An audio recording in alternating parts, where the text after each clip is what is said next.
So here we go. Net force particle worksheet number 1, force diagrams and net force. We already did this for the elevator at the top. And elevator here is not tricky. We're headed towards Atwood's machine on the second page, though. So we knew that that was coming. Oh, the camera's slow. So we knew that was coming. We'll be able to check that later.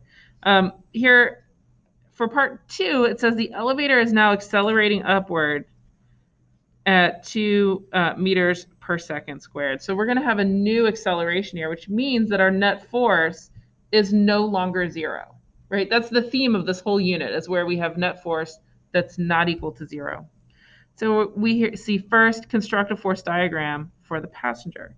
So our passenger has gravity downward and net force upward, and that's what he's experiencing, right? Just normal and gravity.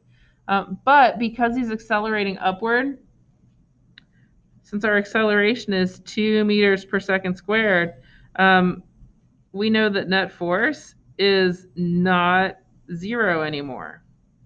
So I'm going to write not 0. If it's not 0, then these two things are not equal in magnitude anymore. So I wrote net force is not equal to 0. So then normal force is not equal to the magnitude of the force due to gravity. So to write an equation of the vertical forces on the passenger, well, my net force is going to be equal to gravity plus normal force. And if these were balanced, those two would be equal and the sum would be 0. But that's no longer true. We know now that those things are going to be mass times acceleration, and that should not be equal to 0. So we could calculate that net force with the mass of our passenger. So our passenger has a mass of 85 kilograms. So we're going to use the mass of the object that we're interested in, 85 kilograms, times the acceleration of that passenger. Should it be plus 2 or minus 2? What do you think? Is he accelerating upward or accelerating downward? He's going to accelerate upward, right? It feels really uncomfortable. Have you ever accelerated downward in an elevator? It feels really weird. It's like you're going to fall. So 2 times 85, let's see, 2 times 80 would be 160. So 2 times 85 would be 170. So this is going to be 170 newtons. So there's my equation. I have lots of things that are equal to each other here. Basically, I know that my net force is equal to the sum of my vertical forces. And I know that my net force is equal to mass times acceleration. And so that lets me set up this thing where I know a bunch of stuff. So then it says calculate the force the floor exerts on the passenger. Okay. One thing I'm going to need to know to do that is gravity. Right? So force due to gravity is going to be equal to 85 kilograms times minus 10 meters per second squared. So that's going to be minus 850 newtons. And if gravity plus normal force is equal to my 170,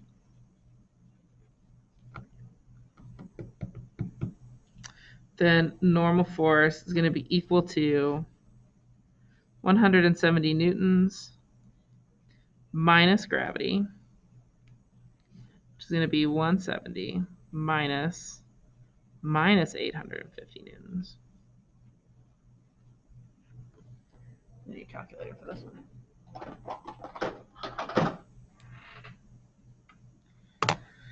So 170 plus 850. So I got 1,020 newtons. Does that make sense? Should my upward force be greater than my downward force?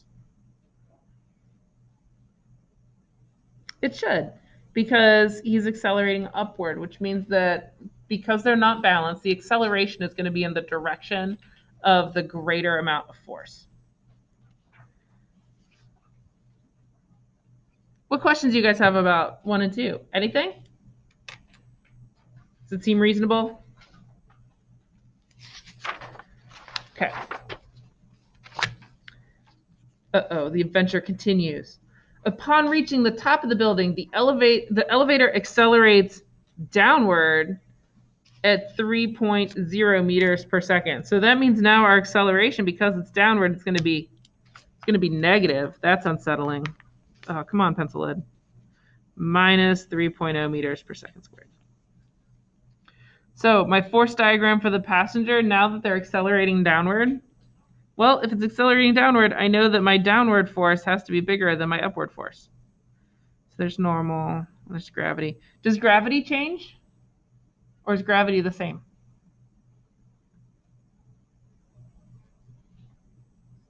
It's the same, right? Acceleration is the same, mass is the same.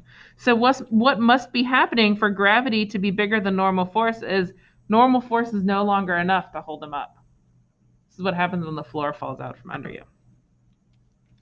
I'm going to say magnitude of gravity is bigger than the magnitude of normal force.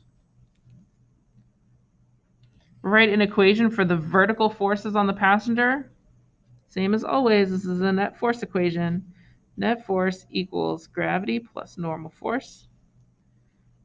And we can even figure out what this should be equal to, because we know that it's going to be mass times acceleration. And here our mass of our passenger is still 85 kilograms, only now the acceleration is downward, so it's going to be minus 3 meters per second squared. Pull out my handy calculator, 85 times 3. So this is going to be minus 255 newtons. So now I can solve all the things. This calculate the force the floor exerts on the passenger. This is asking me for normal force. So just like we did before, normal force is going to be equal to minus 255 newtons minus gravity. And we said before gravity was, we have gravity as minus 850 newtons. So if I have minus 255 newtons minus 850 newtons, and we're expecting our number for normal force to be less than that at this point, right? So that value,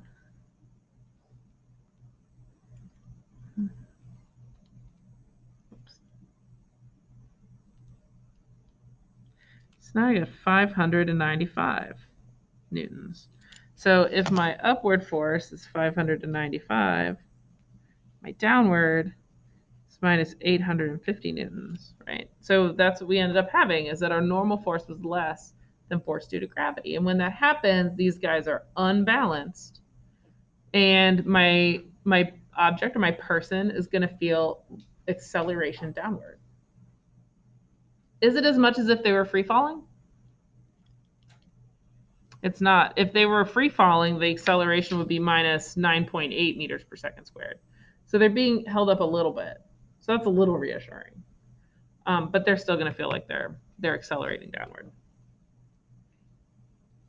Okay, next part. While descending in the elevator, the cable suddenly breaks. This is where we have a real problem. How big is the force on the passenger by the floor? What happens if the cable breaks? We can just think through this, right? Here's my person on the elevator with a broken cable.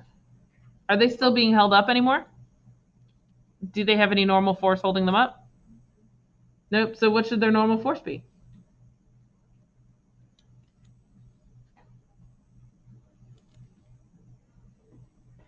Oh no. So if that cable breaks, then there's no more normal blah blah. There's no more normal force. So all right, 0 newtons.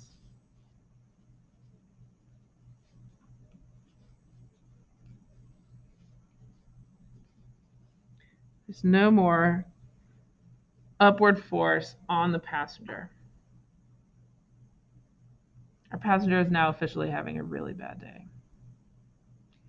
Most of the time, by the way, guys, when elevators break, they break so that they don't move. They don't break so they fall. That only happens in like Mission Impossible and Bond movies and stuff. They actually have brakes that will automatically engage if your elevator is falling too quickly. So be reassured by that. When I was at Ohio State, there were actually 2 elevators that frequently would do that. The cable didn't break, but the brakes would come on. One of them was the building I worked in, so you had to be kind of careful. So like if you were there after hours, you should use the stairs, because if the elevator froze while you were there, you were not going to get out of it until the morning.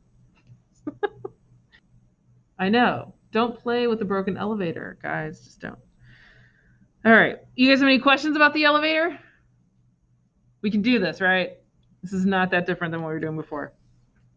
How much time do we have? You guys want to do, let's do one more. Nah, let's not do one more. We'll save that for later. All right, guys. Great job today. Drive safe on your way home.